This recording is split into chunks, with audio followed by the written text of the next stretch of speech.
Herzlich willkommen, meine Damen und Herren, zurück an diesem Mesdames et messieurs, soyez les bienvenus à nouveau pour cet après-midi du forum franco-allemand de l'énergie. Cela me fait très plaisir si vous avez passé une bonne matinée avec ces débats riches et nourris. Je m'appelle Jeanne Roupner et je travaille à l'Université technique de Munich. C'est pour moi un grand plaisir d'être votre animatrice. Hmm, Le premier panel de cet après-midi portera sur l'hydrogène et la mobilité, considérations théoriques et exemples pratiques. Je suis donc heureuse de pouvoir annoncer notre première intervenante, Wiebke Zimmer, qui est directrice adjointe du think tank Agora Verkehrswende, et elle abordera l'importance de l'hydrogène pour la mobilité décarbonée, opportunités, limites et perspectives. Madame, vous avez la parole. Oui, merci beaucoup, Madame Rubner, pour ces gentils propos liminaires et pour l'invitation. Permettez-moi donc d'intervenir au nom d'Agora Verkehrswende pour évoquer donc la mobilité décarbonée. Permettez-moi de commencer par ceci. Pourquoi évoquer ce sujet des émissions de CO2 des transports? Nous voyons ici les émissions des transports en Allemagne. Force est de constater que depuis 1990, le niveau est resté grosso modo le même. Donc, les émissions n'ont pas baissé. On voit en 2020 un petit recul, mais ceci est dû au Covid. Et donc, ensuite, les émissions sont remontées. Et ce que l'on voit en bleu marine, c'est la loi sur la protection du climat en Allemagne. Les différents secteurs doivent réduire leurs émissions CO2 à l'horizon 2030 avec des objectifs. Ce sont 48% pour le secteur des transports. Et puisqu'on constate que les émissions n'ont pas baissé, on a donc manqué d'atteindre les objectifs depuis plusieurs années. Donc, c'est un très grand défi qui nous est lancé. Il nous reste 6 ans et demi et il faudrait en fait diviser par deux les émissions de CO2 dans le secteur des transports. Permettez-moi ici d'évoquer la consommation finale d'énergie. Ce que l'on voit ici à gauche, donc la part du camembert en vert, 30% des consommations d'énergie finale en Allemagne proviennent du secteur des transports. Et on passe directement au camembert tout à fait à droite, où on voit que 94% proviennent de l'essence, du diesel et du kérosène, donc des carburants fossiles liquides. Il nous faut donc absolument modifier les comportements, il nous faut tendre vers une transition dans le domaine des transports. Voici les différentes options. Il s'agit d'une comparaison d'efficacité des différents modes de motorisation et nous avons tenté de tenir compte des pertes de transformation. Tout à fait en haut, le véhicule électrique à batterie, au milieu, le véhicule à pile à combustible et en bas, le moteur thermique classique. Donc, ici, on distingue donc l'énergie fournie jusqu'à la pompe et à droite la consommation du véhicule, de tank to wheel, comme on dit, du réservoir au volant. Donc, pour ce qui est des pertes, prenons tout d'abord donc le véhicule électrique à batterie qui a les pertes les moins importantes. On a donc ici un rendement de 95%. Donc, si une éolienne avec 10 000 mégawatts sert de support, il va rester 9 500 mégawatts à la borne de recharge. Deuxièmement, le véhicule à pile à combustible, c'est donc l'hydrogène grâce à l'électrolyse qui laisse des traces. Le rendement n'est que de 64%. Et ce qui est le moins efficace, ce sont en fait les carburants synthétiques, puisqu'il y a électrolyse plus synthèse des carburants, donc encore plus de pertes. On a un rendement de 64%, ensuite 73%, ce qui fait que 47% seulement restent à la pompe par rapport à la quantité d'énergie utilisée à la base. Et donc, ce sont là les véhicules que l'on voit en bleu clair. Il reste en fait un rapport de rendement entre véhicules à batterie, à pile à combustible et thermique, moteur thermique avec carburant électrique. Et on en arrive à peu près au même résultat. Donc, le véhicule utilise beaucoup plus d'électricité quand il marche avec un moteur thermique avec les carburants qu'avec un véhicule à batterie. Donc, ça veut dire que pour les carburants, on a beaucoup d'efforts et peu de rendement. Alors, j'en arrive au poids lourd, hein. Monsieur Koenig aura l'occasion d'approfondir, hein. On voit ici le coût total de propriété, le TCO, pour des camions électriques à batterie, à pile à combustible et au diesel. La pile à combustible ne fait ici qu'une part de 0,02%, donc ils sont presque inexistants, mais je voulais vous montrer sur ce transparent que lorsqu'on utilise du diesel fossile, les camions à batterie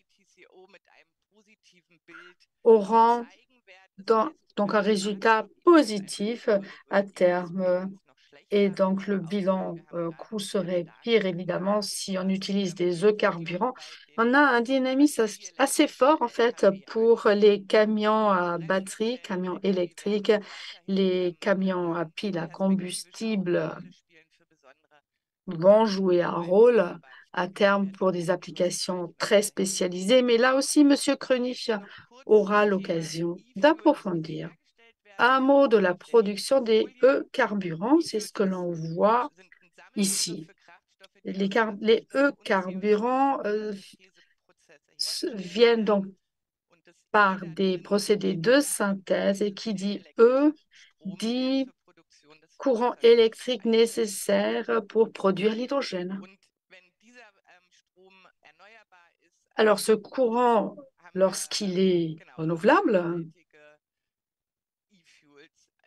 on peut atteindre des carburants durables, donc l'hydrogène vert, et ces carburants sont durables lorsque le CO2 est capté. Ce que l'on voit tout à fait en bas à gauche, c'est qu'on utilise beaucoup de quantités d'eau pour produire des carburants. Ce sont 10 kilogrammes par kilogramme d'hydrogène produit par électrolyse et le CO2 et le H2 font donc l'objet de la synthèse. Alors, il y a des capacités d'utilisation limitées. Bon, on sait qu'on aura besoin de beaucoup d'hydrogène dans l'industrie et pour des raisons d'efficacité de coût, eh bien, c'est carburant dans certains secteurs, donc les secteurs où il n'y a pas vraiment de solution de rechange pour la motorisation en ce moment. Et donc, c'est surtout pour le transport aérien et maritime en ce qui concerne les transports. Je vous propose de passer tout d'abord au transport maritime. Ici, nous voyons les quantités de production de méthanol prévues et on constate ceci. Si tout marche merveilleusement bien pour la mise en place des sites de production de méthanol, alors en 2027, on aura 3 millions de méthanol, de tonnes donc de méthanol qui seront disponibles. Ce que l'on voit ici en violet, c'est une grande partie, presque la moitié qui vient d'un grand projet annoncé aux États-Unis. Donc, si ce projet-là ne voit pas le jour ou dans une moindre mesure, alors les quantités disponibles de méthanol seraient bien moindres dans le monde entier. Et en bleu, à droite, on voit la demande que nous prévoyons pour l'Union européenne en 2034. Nous nous basons sur les quantités de carburant maritime à l'heure actuelle, donc c'est une estimation assez conservatrice, plus le taux, les 2% qui correspondent au règlement sur les carburants de l'Union européenne dans le domaine maritime. Donc, les quantités qui seront probablement produites, eh bien, seront-elles suffisantes pour couvrir cette demande? Eh bien, on aura besoin de carburants maritimes renouvelables dans le monde entier, donc ça risque quand même d'être un peu court. J'en arrive au transport aérien. Là, ce sera encore pire. À gauche, on voit la part de besoin en énergie finale pour le secteur aérien. Alors, il y a donc des règlements de l'Union européenne, à savoir 1,2% en 2030 et 2% en 2032. En violet, on voit la quantité absolue dont nous aurons besoin pour l'Allemagne, à, sa- à savoir un peu plus de 100 000 tonnes par an en 2030 et 200 000 tonnes en 2032. Or, il y a des démonstrateurs de petite échelle, en passant par Fischer-Tropsch, la synthèse Fischer-Tropsch, pour la production de carburant qui voit le jour en Allemagne en ce moment. D'autres installations de plus grande échelle sont prévues.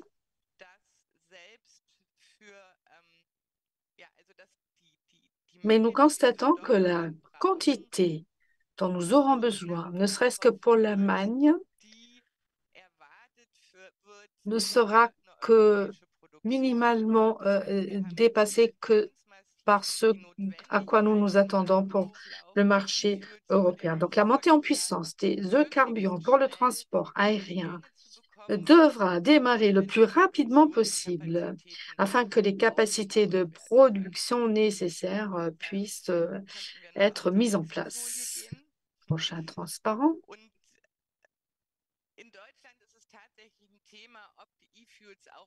Il est vrai qu'en Allemagne, on se demande si les carburants seront utilisés aussi sur la route. Bon, vous connaissez ce débat.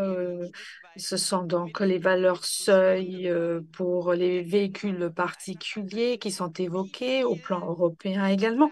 Et donc, nous avons analysé les surfaces dont nous aurions besoin pour installer des parcs solaires. À gauche, on voit les capacités PV dont on aurait besoin au sein de l'Union européenne pour les transports aériens et maritimes. Et par rapport, pour avoir un meilleur ressenti de ce que ça signifie, l'Amérique du Sud. Le Chili est un pays plébiscité pour la production de carburant. Et lorsque l'on prend les besoins de l'UE pour le transport maritime aérien, et si on couvrait cela grâce à des parcs solaires au Chili, alors cette barre bleue marine qui représente Atacama en Amérique du Sud serait nécessaire.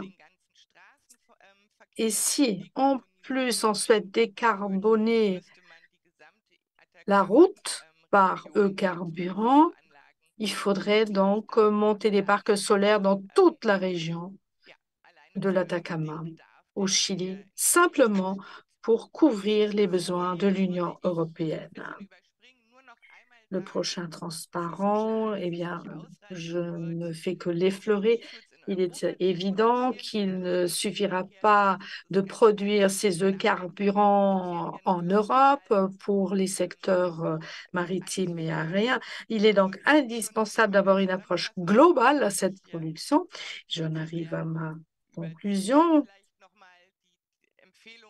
Pour ne pas abuser de votre attention, nos recommandations seraient les suivantes. Les carburants sont indispensables pour la protection du climat dans le maritime et l'aérien et une partie de l'industrie chimique. Les élus devraient se concentrer sur le lancement ciblé des carburants grâce à des orientations politiques et une réglementation connexe et le soutien du développement et de la recherche devrait se développer.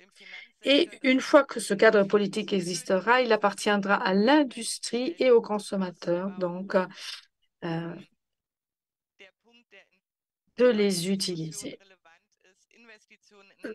Les investissements dans une production mondiale de carburant pour la route comporterait des risques difficiles à jauger, risquerait de ne pas être efficace et perdre en vitesse.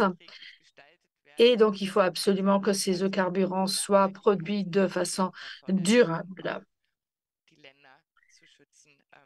pour protéger les différents pays dans lesquels on pourrait produire ces carburants. Voilà, j'en arrive à la fin de mon intervention et je vous remercie de votre attention. Merci à vous, Madame Zimmer, pour ce propos et ce positionnement très clair. Donc, le maritime, l'aérien, une partie de l'industrie chimique. Alors, une question sur la montée en puissance. C'est une question qui émane du chat. Et d'ailleurs, j'invite tous ceux qui nous écoutent à poser des questions dans le chat.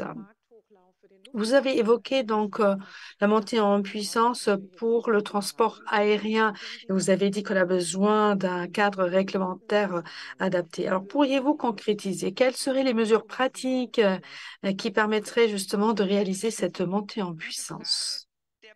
Excellente question. Les quotas européens, c'est 1,2 et 2 constituent déjà une réglementation. Donc, il y a des achats, pour ainsi dire, garantis ce qu'est e-kérosène. Ce qui importe maintenant, ce sont les investissements dans les installations. Je crois que pour Leipzig, pour l'installation de e-kérosène, il y a déjà une certification qui a été faite.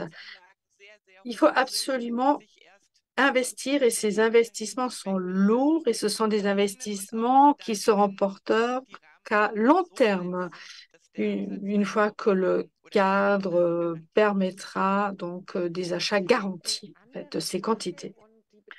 Autre question qui concerne les prévisions de mobilité. Bon, c'est un sujet éminemment politique. Donc, c'est la politique en matière de transport et il en va des prévisions. Alors, quid de l'évolution des transports, des volumes de transport? Est-ce que le développement du rail, par exemple, débouchera sur une réduction des transports par route? Est-ce que vous en avez tenu compte dans votre modélisation?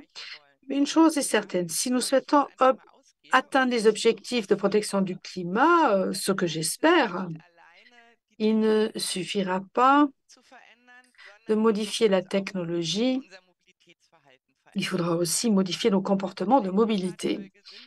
Les véhicules électriques, si on a des énergies renouvelables, seront décarbonés, mais il reste le problème des ressources. Nous n'avons pas des quantités illimitées d'énergie renouvelable, ainsi que toutes les matières premières dont on a besoin pour construire ces moteurs électriques et ces véhicules. Donc, il faudra absolument que tout un chacun adapte son comportement. Or, il ne faut pas forcément que ce soit une restreinte, mais on peut passer, vous l'avez dit, au rail, bus, chemin de fer, euh, vélo, etc.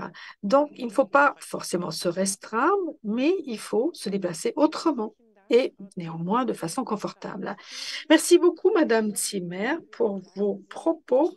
Et donc, on vous dit au revoir en vous remerciant et je passe au prochain intervenant, Monsieur Mougenot. Il est le directeur TER délégué chez la SNCF en France. Et donc, je vous souhaite très chaleureusement la bienvenue, Monsieur Mougenot. On voit déjà le titre de sa présentation affiché. L'hydrogène pour la décarbonisation du transport ferroviaire en France. Soyez donc le bienvenu, Monsieur Mougenot. Bonjour. Un peu, il y a un problème de caméra, peut-être, Oui. mais vous nous entendez bien, j'imagine. Oui, je vous entends. J'ai un problème de caméra, mais je vous entends. Bonjour. Vous m'entendez? Oui, on vous entend bien. C'est parfait. C'est parfait. Je peux démarrer? Bonjour, mesdames et messieurs. Je peux démarrer? Allez-y. Merci. Merci beaucoup. Je ne sais pas si vous me voyez. Désolé si je n'arrive pas à mettre à ce que ma caméra soit active, mais je vais démarrer ma présentation. Donc, je suis très heureux aujourd'hui de vous présenter un peu à la fois ce que fait le groupe SNCF, mais aussi l'activité dont je suis le directeur. Donc, très rapidement, sur la slide suivante, on voit l'organisation du groupe SNCF qui a changé depuis pas longtemps, puisque au 1er janvier 2020, la loi nous a fait évoluer dans le cadre de l'ouverture à la concurrence qui est qui est bien connu en Allemagne. SNCF s'est organisé en 5 sociétés. Le réseau et puis des activités aussi qui vont à l'étranger, comme l'opérateur urbain Keolis ou l'opérateur de transport Geodis. SNCF, le groupe SNCF, c'est 30 milliards de chiffre d'affaires et c'est 275 000 collaborateurs et nous sommes présents dans 120 pays. Voilà, c'est tout pour la présentation de SNCF Group, mais au sein, vous avez SNCF Voyageurs, dont je fais partie, et mon activité, l'activité TER, que je vais développer en 2 minutes tout à l'heure, elle est à côté des activités TGV et Intercité, et de l'activité Transilien qui opère sur toute la région parisienne, ce qu'on appelle l'Île-de-France. On peut passer à la slide suivante, dans laquelle je vais vous décrire très rapidement ce qu'est le TER. Le TER, ce sont les trains express régionaux de France, donc dans les 11 régions administratives métropolitaines, donc sauf l'Île-de-France, comme je l'ai évoqué tout à l'heure, puisque c'est l'activité Transilien qui opère, et sauf bien sûr la Corse. Voilà. Je vais pas vous relire la slide, mais vous dire simplement qu'en ce qui concerne notre activité, c'est 1,2 million de passagers par jour, 1 200 trains et surtout une très forte augmentation de la fréquentation. Alors, depuis les années 2002, oui, on a eu une augmentation de 60%, mais surtout, après les années Covid, nous avons vu, donc en référence par rapport à 2019, une augmentation de la fréquentation de plus 20%. 20%, c'est particulièrement forcément un chiffre très important qui se répartissent d'ailleurs principalement sur les lignes longue distance et les lignes, les lignes du transport métropolitain, on va dire, sur la périphérie. Donc, ça veut dire quoi? Ça veut dire que le report modal est bien ancré aujourd'hui dans la tête des citoyens français et c'est une chose positive. Après, il nous faut répondre à cette évolution forte qui nous demande, bien sûr, avec les autorités, les régions, autorités organisatrices de mobilité, qui nous demandent de nous adapter à une telle hausse en brutalement 2 petites années. Voilà, maintenant, je vais revenir sur le sujet qui nous intéresse, c'est-à-dire les objectifs, en premier lieu, les objectifs environnementaux du groupe. Et je vous demande de passer à la slide suivante. Merci, merci beaucoup. Voilà, les enjeux, les objectifs de décarbonation, les objectifs environnementaux du groupe sont plus que des objectifs. D'ailleurs, ce sont des engagements que nous avons pris conformément à notre stratégie de responsabilité sociale et environnementale. Nous avons, sur une base d'il y a une douzaine d'années, nous visons d'ici 2030 à une baisse de 30% des émissions des gaz à effet de serre pour la partie transport et une baisse de 50% dans le domaine de la partie immobilière qui est importante en ce qui nous concerne en tout cas. Je le disais, hein, l'attractivité du train, alors en ce qui me concerne, ce sont les trains express régionaux, mais l'attractivité du train est aujourd'hui bien connue, bien identifiée par les voyageurs en France, et nous sommes reconnus comme l'un des modes de transport qui a la meilleure empreinte carbone, donc c'est ce qui nous permet de nous inscrire dans cette transition écologique. Alors nous avons pour cela au-delà du fait que le train lui-même, par essence, est relativement décarboné, je dis bien relativement parce que il en reste encore trop, mais SNCF a amorcé de nombreux travaux pour réduire les émissions directement liées à son activité, comme la consommation d'énergie, avec un poste important hein, qui est représenté à la fois par l'électricité de traction des matériels, mais aussi des locomotives et des automoteurs, mais aussi, et puisque une partie de notre flotte, même si elle est faible, est encore en traction thermique, un moteur dit énergie fossile. Ça, c'est notre premier poste de travail, la sobriété, réduction. Et en 10 ans, les TER, en 1 an plutôt, nos TER ont réduit de 10% leur consommation d'énergie, rien que par l'aménagement des dispositifs de conduite avec des outils d'aide à la conduite qui permettent de moins consommer, mais aussi en travaillant sur les temps de stationnement de nos engins moteurs roulants et même s'il faut des temps de préchauffage et des temps de climatisation, mais néanmoins, nous avons réussi 10% de réduction en 1 an. C'est un travail assez considérable et nous en sommes assez fiers. Alors, bien sûr, il y a un autre objectif, c'est de réduire d'ici 2050 les trains qui sont encore à énergie fossile, de les amener à zéro. Et c'est un sujet qui va occuper ma présentation, évidemment. C'est un travail important que nous menons avec les autorités organisatrices, avec les régions qui, elles, sont commanditaires et qui assurent le financement d'une partie importante des trains express régionaux. Voilà. La slide suivante nous montre justement quel est le contexte, hein. Aujourd'hui, nous travaillons justement à décarboner tous les sujets qui nous concernent directement, que ce soit les gares, que ce soit la partie énergie, en essayant de récupérer l'énergie de freinage, par exemple, en diversifiant nos sources d'énergie et en mettant un principal axe de travail sur les énergies renouvelables, bien sûr, éoliennes, hydraulique, solaire, afin d'alimenter nos trains. Nous avons mis en place d'ailleurs une filiale appelée SNCF Renouvelable qui va déployer des centrales solaires sur les terrains libres, nos friches un peu, et les toits de nos bâtiments. C'est déjà le cas pour certains parkings dans les gares, notamment dans le sud de la France, du côté d'Aix-en-Provence. Notre objectif, c'est d'installer 1000 mégawatts de capacité photovoltaïque d'ici 2030.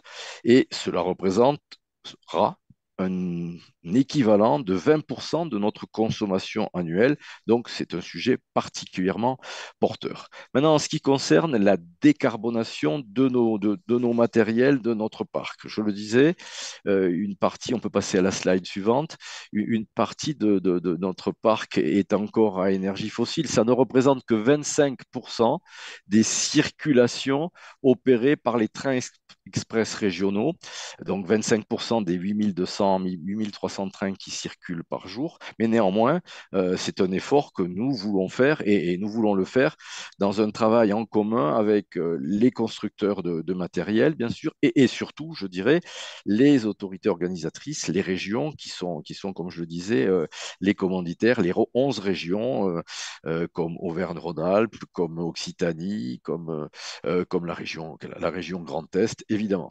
Alors, nous travaillons sur plusieurs projets pour se décarboner, hein, plusieurs projets qui sont le passage de TER au biocarburant. Alors ça, c'est une solution transitoire pour nous et nous veillons à ce que l'alimentation en biocarburant se fasse en proximité, évidemment. Nous avons une expérimentation aujourd'hui en cours sur Paris, Paris-Granville, vers la Normandie. Elle fonctionne bien.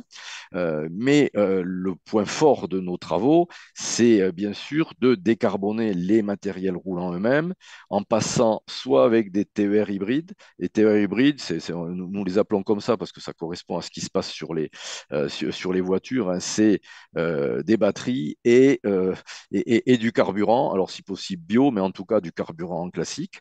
Nous travaillons aussi les TER à batterie, tout simplement, avec remplacement des moteurs thermiques par des batteries. Et puis, sujet qui nous intéresse directement aujourd'hui, nous travaillons bien sûr à des prototypes de trains à hydrogène. Alors, vous voyez un peu la frise en bas de la slide. Cette frise vous permet de voir que nous avons lancé la commande des prototypes. Nous avons les premiers TER à batterie qui font leur tour de roue à la fin de l'année.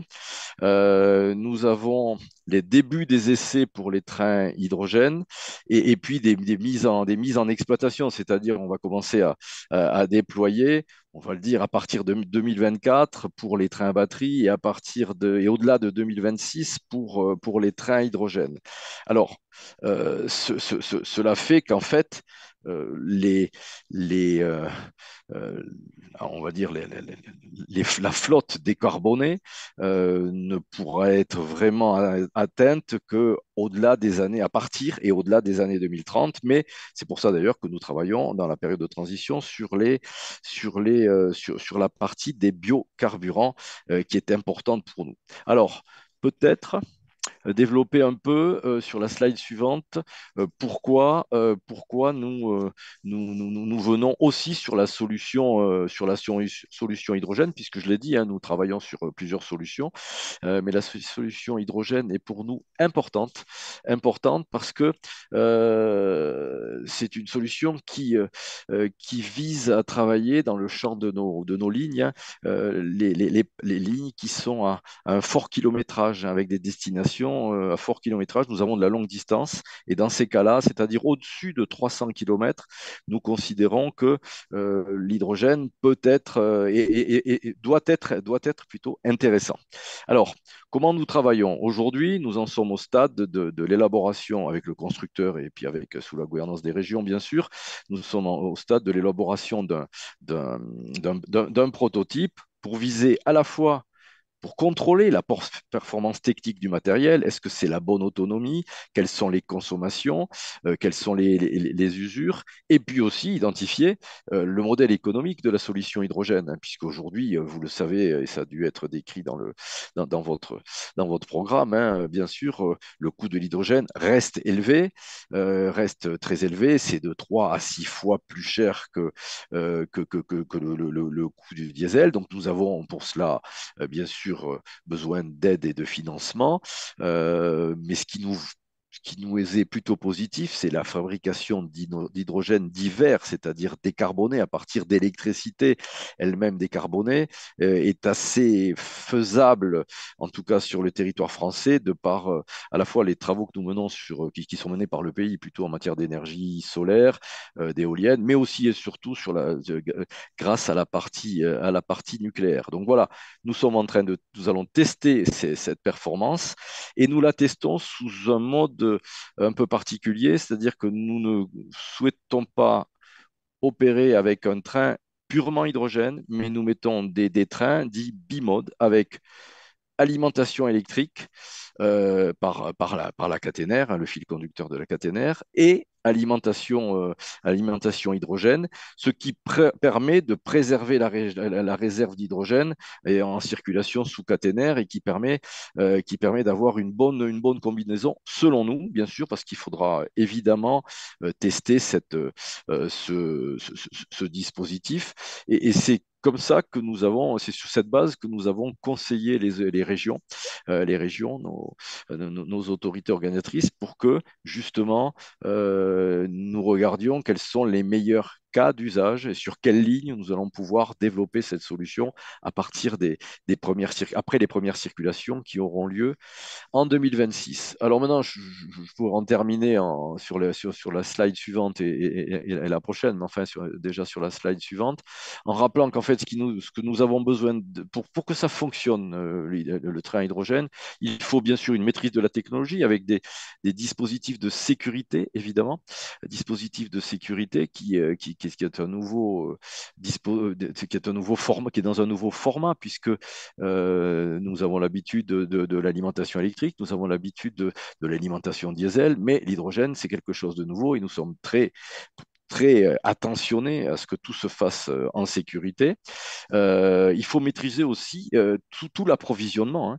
L'approvisionnement, chacune des régions concernées est en train de déployer des sites de production et des sites d'approvisionnement. Évidemment, il faut que tout ça soit au point. Pour qu'on puisse faire de l'hydrogène un outil de compétitivité.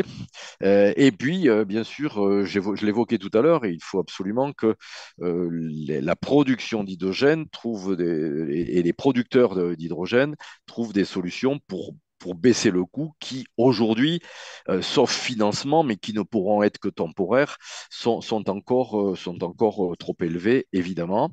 Et pour terminer, j'en viendrai de la manière dont nous déployons les trains à hydrogène, hein. Je l'ai dit, nous le faisons sur 4 régions, Auvergne-Rhône-Alpes, Bourgogne-Franche-Comté, Grand Est et Occitanie.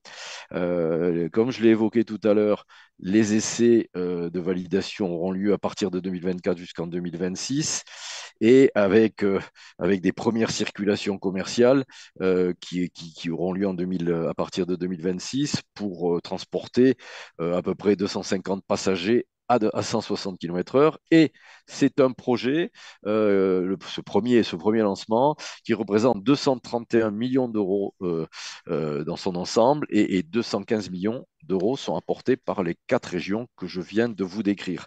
En fait, nous avons, avec nos partenaires, les régions, un travail phénoménal qui est devant nous. C'est un programme ambitieux, mais nous sommes particulièrement engagés et je vous donne rendez-vous, je l'espère, pour un prochain forum où nous pourrons évoquer, bien sûr, et faire le point sur cette mise en œuvre. Et maintenant, je n'ai pas été trop long, je suis à l'écoute des questions que vous pourrez avoir.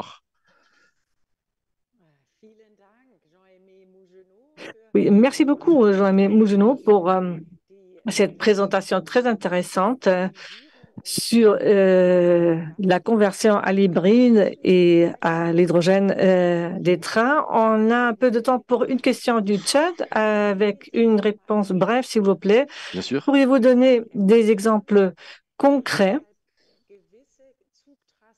Pourquoi quelques lignes de train ne peuvent pas être électrifiées et à quels endroits les trains hybrides sont vraiment utiles? C'est très simple, hein. Le coût bien sûr, il nous reste des lignes qui ne sont pas électrifiées, hein. Je dis, ça représente 25% de nos circulations. Ce sont des lignes à faible fréquentation, avec donc peu de trains qui passent, avec un nombre de voyageurs, même s'il y a une fréquentation qui augmente, qui est relativement faible, mais nous voulons continuer, le pays veut continuer à être présent. Et donc, le coût de l'électrification, enfin, je n'ai pas des chiffres en tête là directement à vous dire, mais le coût d'une électrification n'a rien à voir avec le coût de l'hybridation ou du rétrofit, comme on dit de manière technique, de la reconfiguration d'un matériel à moteur diesel en à moteur hydrogène. Donc, les coûts sont particulièrement, on va dire, profitable et enfin intéressant pour développer de l'hydrogène par rapport à la mise en place de caténaires, etc. Ça, c'est la première réponse, effectivement. Juste, j'avais pas j'ai oublié la deuxième partie de la question. Euh, C'était la question concernant l'hybridation. Oui, l'hybridation. Ben, l'hybridation, effectivement, nos lignes sont imbriquées avec des lignes électriques et des lignes aujourd'hui non électrifiées.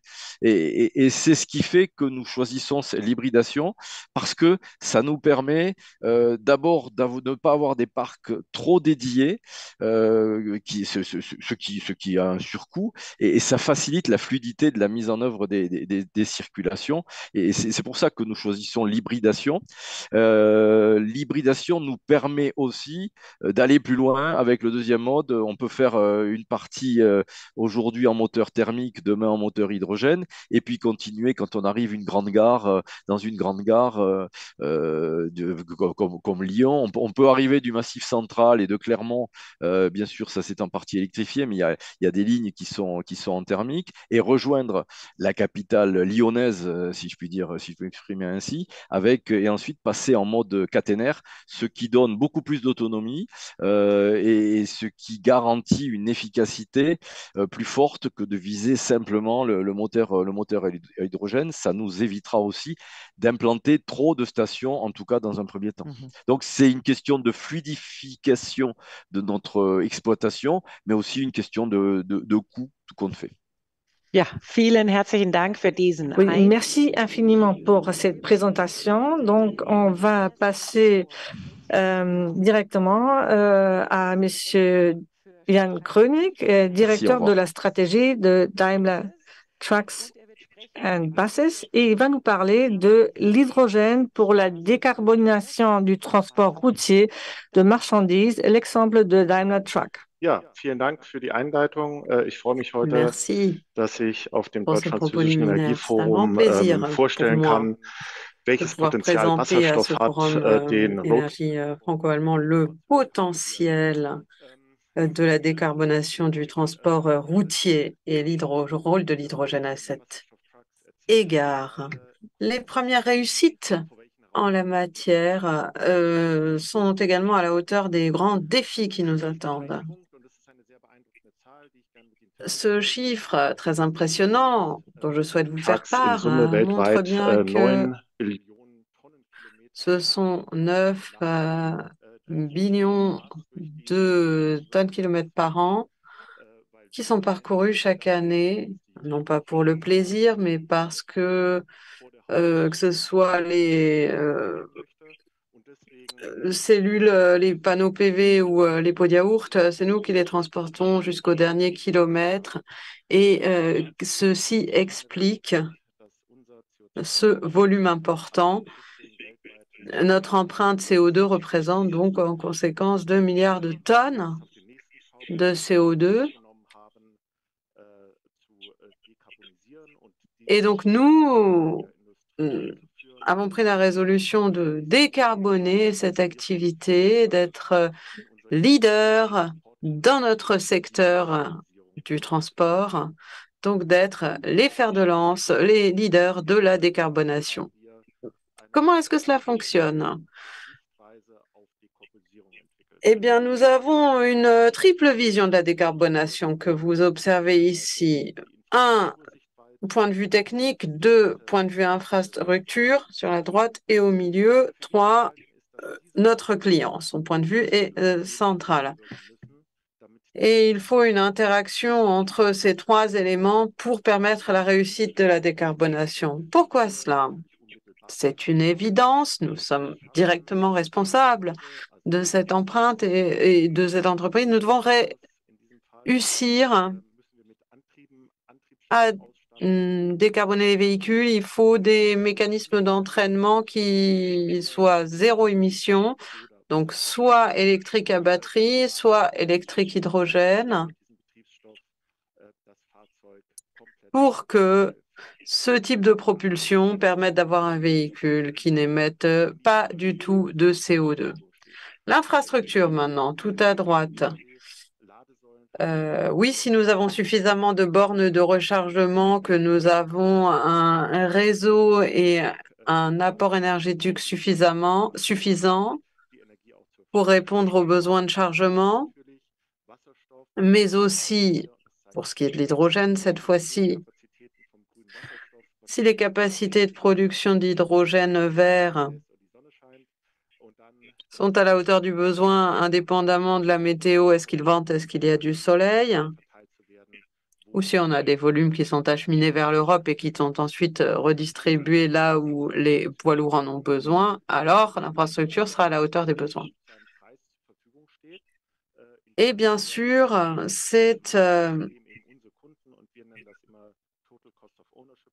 nous avons ce que l'on appelle le coût total du cycle de vie, qui comprend les coûts d'exploitation, mais également l'autonomie,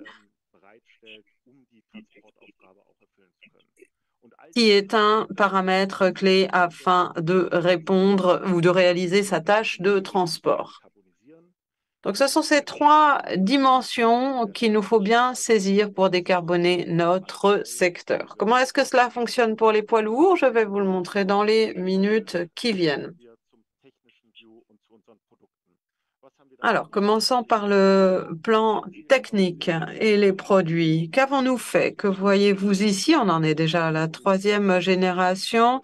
Là, c'est la totalité de notre portefeuille. Le plus ancien, c'était le e-Canter, le vétéran, un véhicule léger en circulation depuis 2017, qui était véritablement à l'époque le pionnier au moment de son lancement, troisième génération, donc pour ce modèle, nouvelle batterie, nouveau groupe motopropulseur et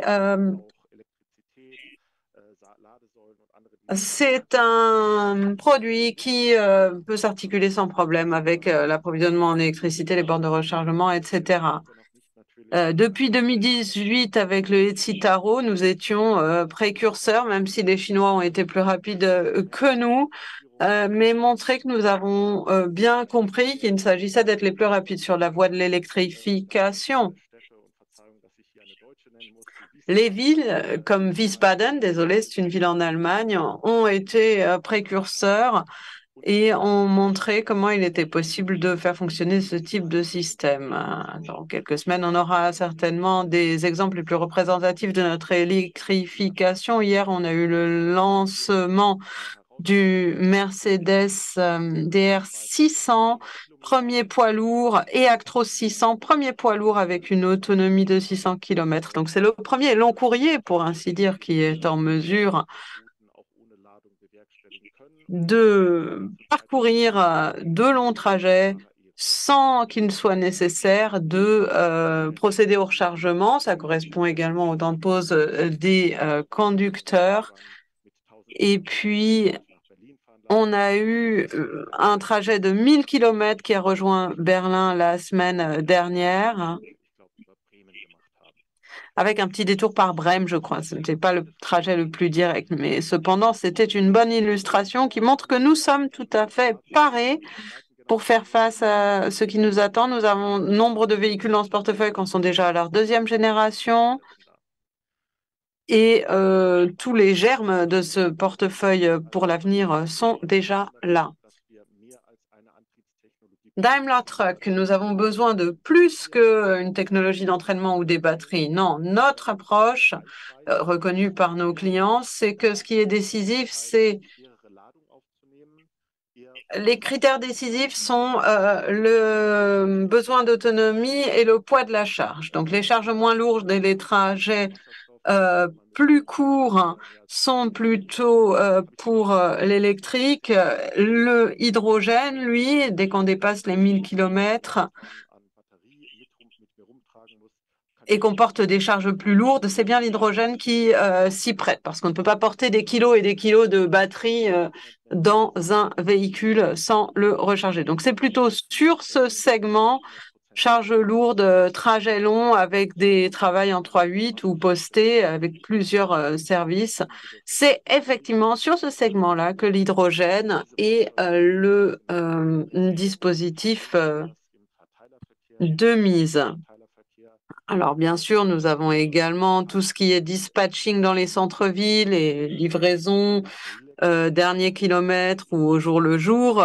Tout ça, cela concerne plutôt les véhicules électriques à batterie parce qu'on a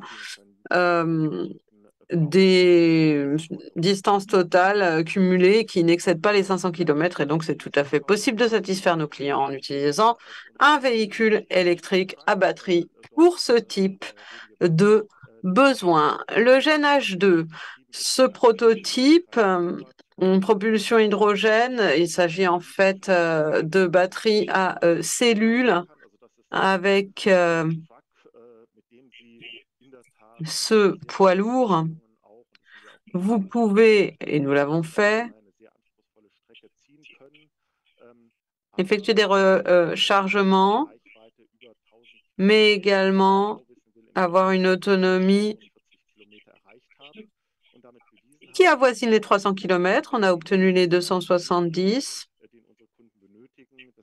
et répondre à ce besoin de nos clients, à savoir un fret flexible. Donc, on a des produits qui sont transportés pendant très longtemps et puis on a des véhicules qui sont conduits en 3/8. À partir de 2025 et jusqu'en 2030, nous avons pour ambition de produire en série ce type de véhicule, du long courrier hydrogène. Je vous ai parlé du coût total du cycle de vie et qui comprend les coûts d'exploitation. Alors, d'une part, on a les véhicules zéro émission et les véhicules électriques. Et d'autre part, la situation que nous connaissons aujourd'hui. Alors, les composantes, les batteries notamment, ont un coût très élevé. Et on a des véhicules qui sont électriques qui sont plus chers par conséquent que les véhicules à moteur thermique. En outre, le carburant, donc diesel, courant ou hydrogène, si l'on considère les prix aujourd'hui, on a toujours une situation où le prix actuel du diesel et en Allemagne aussi les questions de péage, etc., font que ça reste le thermique qui est le plus avantageux pour le client. Difficile de comprendre dans ce cas-là qui souhaitera payer le prix de la transition énergétique de l'hydrogène. Et puis, quelle va être l'évolution des prix du diesel? Oui, il va aller à la hausse. On pourrait avoir d'autres frais d'exploitation comme des péages qui entraîneront une hausse de ces coûts. Mais on sait aussi que le coût de l'énergie verte et de l'hydrogène vert va, quant à lui, être amené à baisser. Ça, c'est une certitude. Et qu'un véhicule zéro émission finira à l'exploitation par être meilleur marché qu'un véhicule à moteur à combustion. L'inconnu, c'est quand se produira ce moment. On ne le sait pas. Cela dépendra notamment de la tarification CO2. Est-ce qu'elle se répercute sur les péages et puis quel sera le prix de l'infrastructure utilisée pour l'hydrogène et l'électricité? Quel sera le prix de son utilisation? La compétitivité de l'hydrogène, comment pensons-nous qu'elle soit possible? C'est ce que vous voyez ici. L'idée est que on considère la production d'hydrogène en volume. Nous en convenons tous, oui. Si on n'a besoin que de quelques kilos d'hydrogène, le mieux, c'est certainement, comme on l'a fait en cours de chimie, de remplir un conteneur adapté et de consommer. Mais ici, on parle d'autre chose. On parle de plusieurs milliers de tonnes. Autrement dit, il nous faut une chaîne d'approvisionnement stable, tenant compte des conduites, des pipelines, utilisant les plus favorables, les meilleurs marchés et intervenant là où les énergies vertes sont le moins chères, c'est-à-dire quand il y a du vent et qu'il y a du soleil ou un équilibrage sur les heures du soir, avec la mise en service d'un électrolyseur qui permettrait de liquéfier l'hydrogène, ensuite de l'expédier par voie navale. On connaît tous cette question. Et ensuite de l'acheminer jusqu'aux stations-service où il sera consommé. Ça, c'est un modèle qui, en outre, aurait pour avantage de mettre à disposition le carburant sous forme liquide, ce qui accroît l'efficience durant l'exploitation. Autre avantage de l'hydrogène sous forme liquide par rapport à la forme gazière, c'est le transport jusqu'au dernier kilomètre, n'est-ce pas? Parce que on a toujours un facteur de 7, c'est-à-dire que un réservoir liquide équivaut à 7 réservoirs sous forme de gaz. Vous voyez bien l'avantage pour la chaîne logistique. Donc, pour la fiabilité de la chaîne d'approvisionnement, qui nous en sommes convaincus, est l'élément décisif pour avoir des prix qui sont compétitifs, vous voyez bien la pertinence que ça a. Il faut une infrastructure fixe aussi, celle qu'on appellerait le hardware. Imaginons tous les véhicules que nous souhaitons produire d'ici 2030 s'ils étaient uniquement électriques. Alors, aucun véhicule hydrogène, que de l'électrique. Selon vous, qu'est-ce que cela impliquerait en termes de besoins en énergie et de besoins d'espace? Compte tenu de la vitesse de déploiement actuelle des infrastructures de rechargement, mais aussi du réseau haute tension, très haute tension,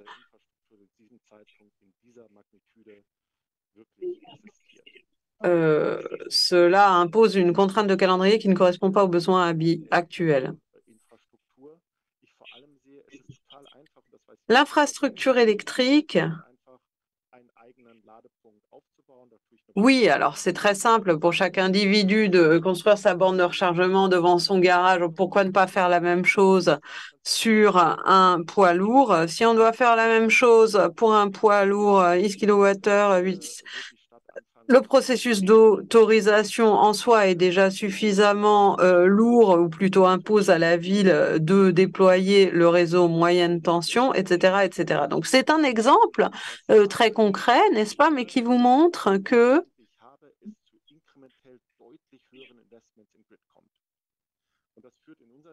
si l'on voulait faire du 100% électrique, l'infrastructure en borne de recharge impliquerait des dépenses dont la hausse suit une courbe exponentielle.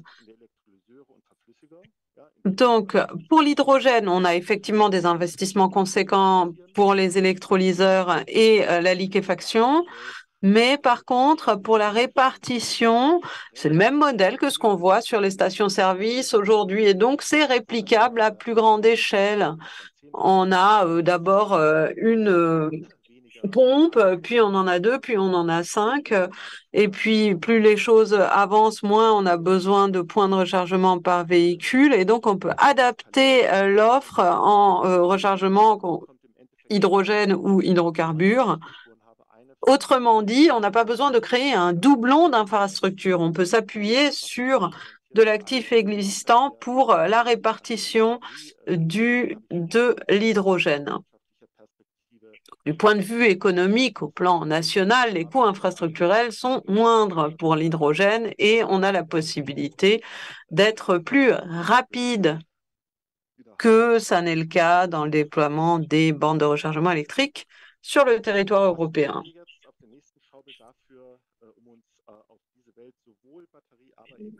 Que faisons-nous pour que nous soyons prêts à un monde qui laisse la place aux batteries et à l'hydrogène? Je pense que vous l'avez tous compris.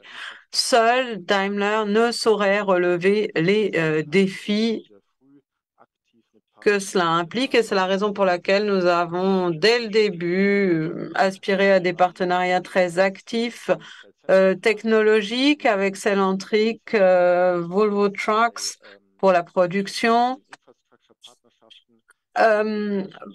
Pour ce qui est de l'infrastructure de remplissage des réservoirs hydrogène, nous avons un partenariat avec Shell, avec les grandes entreprises pétrolières et avec des entreprises telles que Green Lane aux États-Unis, H2 Mobilité ou H2 Accelerate, qui est une entreprise transversale, et enfin des partenariats énergétiques qui notamment sont marqués par l'un qui est important, c'est celui avec l'entreprise Linde. Les batteries avec Mans, mais également le rechargement. Nous avons ici aussi des partenariats Siemens, Engie, Detroit, Power Electronics et d'autres partenariats plus tournés vers l'avenir pour le recharge mégawatt, Ola ou la question des moteurs avec Gering, Truck e-Field. Donc, ces partenariats visant l'optimisation. Merci beaucoup, monsieur, dit la modératrice. J'ai presque terminé, répond monsieur Krönig. Une remarque de conclusion. Je crois qu'il y a un argument, et c'est certainement la conclusion où on boucle la boucle par rapport à la première page. Décarboner le secteur du transport, c'est un défi de taille pour nous tous, que nous ne saurons relever qu'en partenariat et à travers une approche transeuropéenne. Donc j'espère que mon intervention vous aura apporté des éclaircissements et motivé à accroître la part de l'hydrogène dans le transport de poids lourds. Merci beaucoup Yann Krönig pour cet aperçu très intéressant. Les questions seraient bien nombreuses, mais malheureusement, il nous faut poursuivre sans plus attendre car nous avons ici 2 élus, 2 députés qui attendent déjà dans l'antichambre numérique, pour ainsi dire, et qui malheureusement n'ont pas la possibilité de rester après 15h30 à nos côtés. C'est la raison pour laquelle je vous remercie très très cordialement pour votre exposé. Et je suis certain que vous recevrez très volontiers les questions par mail. Merci beaucoup. J'ai désormais le plaisir de saluer Frédéric Petit, député pour le parti MoDem au sein de l'Assemblée nationale, et Andreas Jung, député également au Bundestag et porte-parole sur le climat et l'énergie du groupe parlementaire CDU-CSU. Tous deux participent au groupe de travail de l'Assemblée parlementaire franco-allemande intitulé « Souveraineté énergétique européenne ». Et bien sûr, on y parle d'hydrogène et nous allons parler également de ce groupe de travail. Je vous propose de présenter en 2 mots ce groupe de travail et ensuite, au cours de nos échanges, nous allons parler de l'avenir de l'hydrogène. Merci, bonjour. Je ne sais pas si vous m'entendez. Andreas, je ne te vois pas. Vous voyez Monsieur Young? Vous me Non, voyez? je vous vois vous, Oui. et je ne vois pas Monsieur Young. Ah. Bon, il est C'est pas là. grave, Il est là. Il est là. Je vais... Oui, il Ça y vous est, voit, je ça crois. y est, je le vois, je le vois. Très bien. Très bien.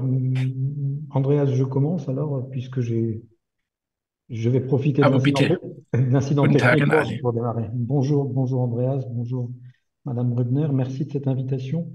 Oui, effectivement, Andreas et moi, d'abord, nous avons la même circonscription, puisque moi je suis aussi élu en Allemagne par les Français qui habitent en Allemagne, mais je suis extrêmement sensible aux enjeux européens parce que j'ai une circonscription Oui. des Français à Pardon, l'étranger. Monsieur Petit, Oui, votre son n'est pas très bien. On vous entend presque pas. Est-ce que vous pouvez parler un peu plus fort? je vais parler un peu plus fort. Merci bien. Voilà, excusez-moi. Donc, je vais accélérer du coup. Donc, merci de cette invitation. Effectivement, Andreas et moi, nous nous sommes lancés dans l'animation et la coordination d'un groupe de travail dans le cadre de l'Assemblée parlementaire franco-allemande.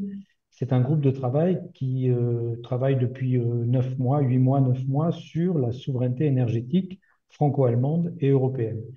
C'est évidemment un sujet un peu frictionnel au départ, mais sur lequel nous arrivons déjà à nous écouter et à avancer. Je vais tout de suite passer la parole à Andreas pour qu'il dise ce qu'il en pense et de ses premiers travaux. Je voudrais dire, moi, simplement que le sujet qui me paraît le plus pointu aujourd'hui et le plus intéressant, parce qu'il est peu connu, mais je pense qu'il révèle et qu'il révélera de grandes formes de coopération, c'est ce qu'on a vu au précédent, c'est les infrastructures. Je pense que les infrastructures sont une mine et une capacité de réorganisation de l'Europe de l'énergie, que ce soit les infrastructures électriques ou les infrastructures gazières. Je te passe la parole, Andreas. Ja, herzlichen Dank, Mesdames, Messieurs, meine sehr geehrten Damen und Herren. Merci beaucoup, mesdames et messieurs. Je voudrais rebondir là-dessus. Tout d'abord, c'est vraiment quelque chose d'unique. C'est un groupe de travail du Parlement franco-allemand et c'est un plaisir d'y travailler. Ce sont 50 députés allemands et 50 députés français qui travaillent ensemble au-delà des frontières, au-delà des partis et qui essayent d'aboutir à des solutions. C'est notamment pour le domaine de l'énergie que nous œuvrons. Nous avons fait beaucoup d'auditions pour essayer d'en dégager des conclusions. Alors, en Europe, nous avons commencé avec la CECA, avec l'énergie et l'industrie. Et c'est avec cela qu'il faut renouer. Ces dernières décennies, nous n'avons pas obtenu suffisamment de résultats. Mais maintenant, nous sommes en pleine crise énergétique. Nous avons le changement climatique, les objectifs climat. Nous souhaitons atteindre ces objectifs et c'est la raison pour laquelle nous avons maintenant besoin d'une Union européenne de l'énergie et de l'hydrogène. Nous sommes convaincus que la France et l'Allemagne, ce tandem, sont décisifs en la matière. Il y a certes des oppositions, mais il faut les surmonter pour créer des synergies. Voilà l'objectif de nos travaux et nous soumettons des propositions pour une stratégie commune et je citerai 3 points. Tout d'abord, Frédéric l'a effleuré, le sujet des infrastructures. Nous avons besoin d'infrastructures européennes et la coopération franco-allemande est décisive puisqu'il convient de répondre à la question de savoir comment le gazoduc hydrogène, donc le pipeline H2Med, dans quelles étapes pourra-t-on continuer ce pipeline jusqu'en Allemagne, par exemple. Et là, nous ne sommes pas satisfaits des travaux du gouvernement. Il y a eu le Conseil des ministres franco-allemands et un groupe de travail gouvernemental devait produire des résultats jusqu'en avril. Nous sommes au mois d'octobre, il n'y a toujours aucun résultat. Aucun résultat et on ne sait même pas s'il y a eu des entretiens. Alors là, on peut vraiment mieux faire. Le séminaire à Hambourg nous avait fait espérer, mais là aussi, il n'y a pas eu de résultats concluants. Il faut avancer. Deuxièmement, une stratégie commune présuppose que les différentes stratégies énergétiques en Allemagne et en France, qui resteront différentes, je cite le nucléaire, soient acceptées. On ne peut pas faire la leçon à l'autre. Il faut accepter cela et tenter de dégager des synergies ensemble. Et donc, il faudra mieux coopérer sur les importations. Nous avons une stratégie d'importation allemande. Il y a aussi l'Agence de l'hydrogène européenne. Et comme pour les médicaments, pour le corona, il faut développer une stratégie d'achat commune. Et troisièmement, en région frontalière, nous souhaitons aller de l'avant pour les régions transfrontalières de l'hydrogène. Il y a beaucoup d'initiatives en Sarre-Lorraine, dans la région rhénane, et il y a beaucoup déjà de travaux qui ont commencé, et il y a beaucoup de gisements, pour ainsi dire, pour une coopération franco-allemande. Merci beaucoup à vous deux pour ces propos. Alors, pourquoi êtes-vous aussi optimiste que l'Allemagne et la France peuvent être un moteur pour une telle union de l'énergie? Eh bien, l'optimisme en ce moment, il reste un peu frileux, pour ainsi dire, parce que nos gouvernements se bloquent mutuellement, par exemple, en ce qui concerne le dialogue sur le design, la conception du marché de l'énergie. M. Scholz, M. Macron l'ont dit, on veut essayer d'aboutir à une solution là-dessus. Mais il nous incombe d'avancer. Si l'Allemagne et la France aboutissent à un résultat, on pourra aussi le faire en Europe, n'est-ce pas? C'est une condition sine qua non, notamment sur les questions énergétiques, parce qu'il peut y avoir aussi d'autres points de départ dans ce débat. Mais si l'Allemagne et la France ne travaillent pas ensemble, il n'y aura pas de stratégie européenne. Donc, nous sommes condamnés au résultat et nous, autres parlementaires, souhaitons apporter notre pierre à l'édifice. Monsieur Petit? C'est que nous avons des espaces pour nous discuter. C'est-à-dire que ce que nous voyons dans ce format, qui est un format de travail, nous sommes 8 d'un côté, 9 de l'autre, toutes les fractions sont représentées, eh bien, on s'aperçoit que les discussions, quand on prend le temps, les discussions sont des discussions qui vont ouvrir des chapitres que on ne voyait peut-être pas jusque-là et qui nous permettent d'avancer sur les points je ne reprends pas les points qu'Andreas vient de nommer, mais il y en a un, par exemple, qu'on est en train de découvrir, c'est celui des bases industrielles. C'est-à-dire que si nous voulons reconstruire des réseaux, si nous voulons faire des réseaux hydrogène, si nous voulons développer un certain nombre de choses, nous allons devoir aussi en amont développer des bases industrielles pour fabriquer des tuyaux, pour fabriquer des transformateurs pour les réseaux électriques, pour fabriquer des pompes. Et ces bases industrielles, la production et les bases de production industrielle pour fabriquer ces énormes investissements dans les infrastructures ou ces énormes investissements dans les mix doivent aussi revenir en Europe. Donc, il y a, et on s'aperçoit que quand on pose le problème comme ça, exactement comme l'a rappelé Andreas, exactement comme ça s'est passé dans l'histoire avec la communauté du charbon et de l'acier, on s'aperçoit qu'il y a beaucoup de choses qui, du coup, se mettent en place et qui provoquent de la coopération. Pas uniquement de se regarder en disant toi tu prends du nucléaire et toi t'en prends pas, mais de dire même quel que soit ce que toi tu vas faire, nous allons avoir besoin de développer des tas de choses en commun et qui pour nos enfants s'apercevront que c'était évident qu'il fallait le faire en commun et que si on passe à l'hydrogène en achetant des cellules photovoltaïques en Chine, on ne résout pas complètement le problème. Il faut aussi qu'on mette nos chaînes industrielles chez nous. Ça fait partie de la quatrième dimension, au-delà de celle qu'a cité Andreas avant, qui sont les réseaux, l'hydrogène, la stratégie hydrogène, les réseaux et ce qu'il a tout à l'heure précisé. Mais nous nous apercevons qu'à travailler concrètement avec du temps et en faisant ce qu'ont toujours fait les Français et les Allemands, effectivement, on peut être optimiste parce que nous sommes opposés, mais nous nous entendons. Ja, inwieweit können Unternehmen, inwieweit Alors, ist dans quelle mesure les entreprises sont-elles vos alliés? Parce qu'il y a les deux côtés. Il y a d'une part la production, effectivement, des infrastructures, mais il y a d'autre part aussi la demande, les clients d'hydrogène vert. Alors, comment travaillez-vous avec l'économie?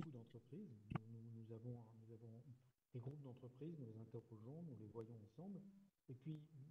savez, stratégiquement, en Europe, ça s'est toujours construit, c'est la guerre de la norme. Donc, effectivement, beaucoup de gens disent l'Europe, il y a trop de normes, mais sur ce genre de choses, ce qu'il va falloir finir par définir, c'est qu'est-ce que c'est un produit européen, pourquoi nous prenons un produit européen, quelle est sa qualité, quel est son green aspect, de façon à ce que ça vienne compenser, récompenser nos entreprises et qu'avec des systèmes comme le mécanisme carbone à la frontière, nous puissions construire une base industrielle qui marchera sur les 30 ans qui viennent, comme nous l'avons fait dans certains domaines, soit en Allemagne, soit en France.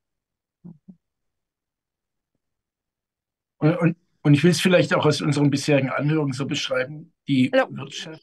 fort de l'expérience des auditions, je dirais que l'économie attend des progrès. L'hydrogène constitue vraiment une clé vers la neutralité carbone. Donc, il y a beaucoup d'écoute en la matière et il faudra donc que nous créions le cadre politique préalable. Les entreprises doivent avoir accès à l'hydrogène vert et en amont l'hydrogène d'autres couleurs, de ce code couleur.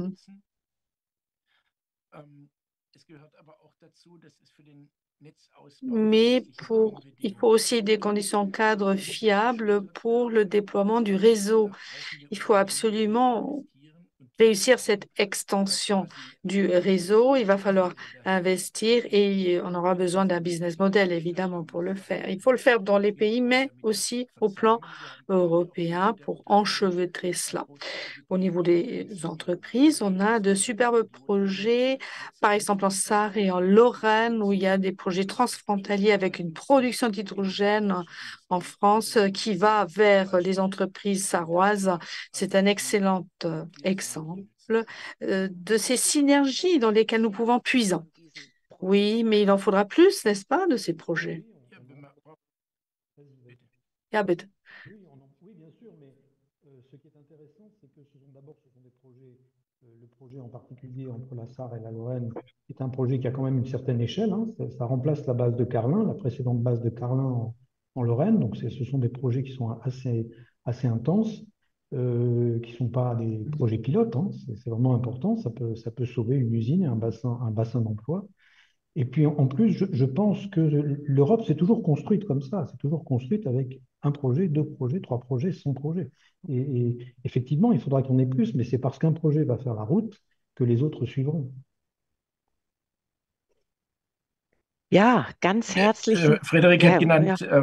Saarland-Lothringen. Ich will hinzufügen, Alors, juste un mot de la Sarre et de la Lorraine. Il y a aussi Fessenheim, n'est-ce pas, dans le traité d'Aix-la-Chapelle. On s'est mis d'accord sur une reconversion de Fessenheim. Nous souhaitons y créer un pôle d'avenir pour les technologies d'avenir. Et notamment, on devrait puiser là-dedans pour mettre en place une initiative d'hydrogène. Ce seront d'abord des projets pilotes, des phares, mais il faudra ensuite passer à la série et avancer étape par étape avec une production, mais aussi avec une stratégie commune. Et là, il faudra peut-être partir des initiatives nationales, mais passer à l'échelon européen. Nous sommes concurrents. L'hydrogène ne court pas les rues, donc il faudra absolument avoir une approche européenne. Et pour ce faire, on a besoin d'une stratégie commune. Et il faudra avancer là-dessus. Bien, merci beaucoup de cette présentation du groupe de travail et de ce petit point sur ces travaux. Merci beaucoup, bon vent. Et peut-être que dans un an, vous reviendrez vers nous pour nous parler des avancées réalisées. Merci beaucoup, Monsieur Young, Monsieur Petit. Danke, auf Wiedersehen. Très bien, mesdames et messieurs. Alors, nous marquons la pause café, mais restez des nôtres, restez près de votre écran parce que ce n'est pas fini. Il nous reste le dernier panel sur la protection du climat, croissance économique, quelle importance de l'hydrogène pour le développement industriel et économique en Europe. Cela reste passionnant. Ne nous quittez pas. Je vous donne rendez-vous à 16h.